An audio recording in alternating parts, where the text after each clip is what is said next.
kabarya, mga kakoins, yan, dito na naman po ang inyong lingkod, ang Yeboy Coins TV. Yan. Meron po tayong mga barya rito. Itong 25 cents NGC na New Generation Currency. Yan. Ito pong baryang to ay merong 4 na taon. Yan. 2017 hanggang year 2020. Yan. So, ang 2017 po ay wala po ako. So, kung sinong meron dyan, baka naman. Yan. Ang 2017 po ay meron ng added value. Gawa ng kanyang percent na 3%.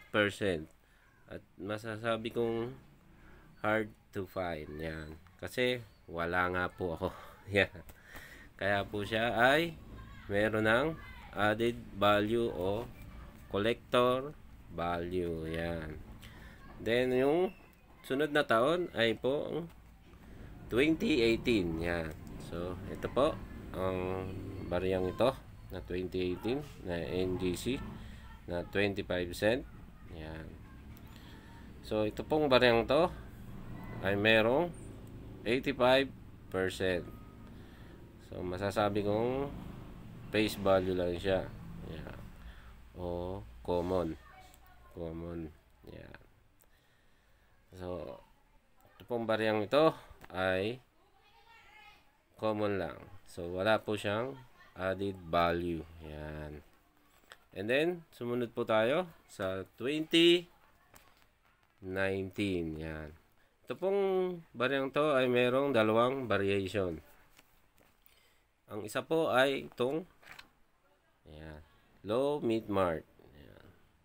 So, ito pong low mid mart nya. Yan. At ang yan,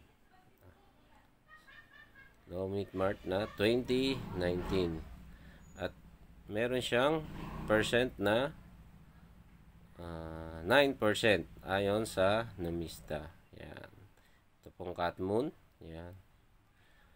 Yan. So ito po ang low mid mart na 2019 na 25 cent. Yan. Then susunod po ay itong high mid mart na 2019 na 25 cents. Yan. Ito po ang taon niya. At yung mid mart niya. Yan. High mid mart. Center na mid mart. Yan. So, ito pong bariyang to ay merong 19% ayon sa Numista. So, masasabi kong face value lang siya, no? O common coins. And then sumunod natin itong year 2020. Yan. Yan, nakita ko ba? Yan. So low mid mart din po siya. Yan. Ito po ang bagong 25 cents na NGC. Yan, na year 2020. Yan. Yung Cat Moon sa likod. Yan. At ito pong barya na to ay merong per percent ayon sa Numista. Yan.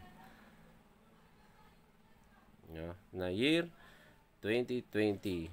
At masasabi kong meron na rin siyang added value gawa ng kanyang 4% na frequency. Yan.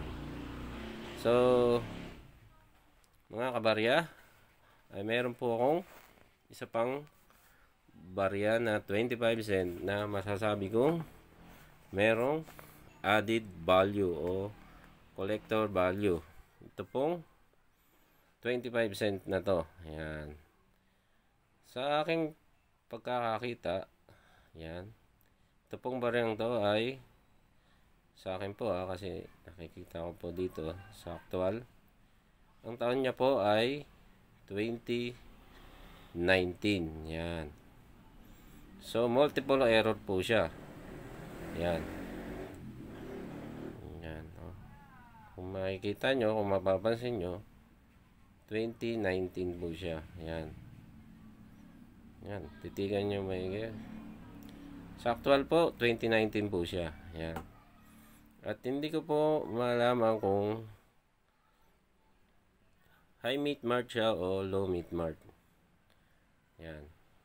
So, doon pa lang. At saka, doon pa lang hindi natin malaman kung nasaan ang meat mart niya. At ang kanyang 5 nawala din. Yan. So, yung dalawang star dito, pati yung Republika, yun, ng mga letra, nawawala din. So, napakalaki ng error na ito. 25 cent. Yan. Sa likod niya, yung cut moon, nawala din. So, yan. So, napakalaki po ng error nito na 25 cent. Ito pong barang ito ay hiniram ko lang po sa aking kasama na nagko-collect din. Yan. Sa aking kasama. Maraming salamat sa pagpapahiram mo sa akin na ito ng 25 cent na to na napakalaki ng error. Yan. Multiple error. So, napakaganda po ng barang to. So, napakalaki ng value na ito o collector value. Yan. So, mga kabarya, mga ka-coins, kung meron po kayo na katulad nito, pwedeng mag-send kayo o maglatag po kayo. Yan. Malay nyo, magustuhan ko o bilhin ko sa inyo. Yan. Sa tamang presyo. Yan.